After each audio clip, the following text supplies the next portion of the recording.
So Winona sketched the polynomial px as shown on the graph below. And this is a multiple choice problem.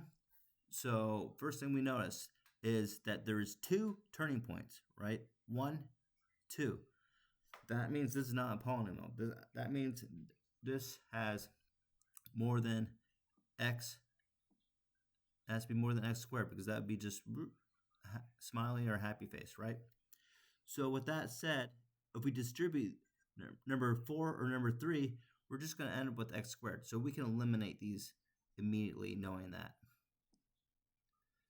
Also, if we look at this graph, we can tell basically that it crosses at x minus 1 and about x equals 2.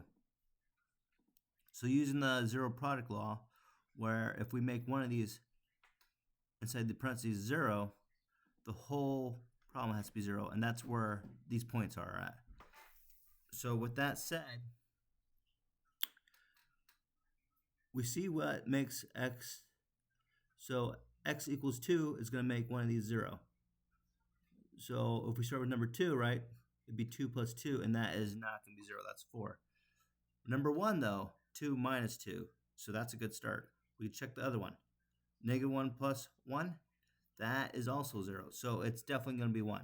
If you're not really sure, though, right, you can always use your calculator. And let me see. Get this bad boy in the screen. All right, so new doc. Send no to drugs. Add the graph. And then you can put it in, right? X plus 1. X minus 2 squared, right? And bam. It's looks like what we had, right? Good indicator, right? So also menu, analyze graph, zeros, right? Negative 1, that's what we had. Menu, analyze graph, zeros, and 2. All right, thank you.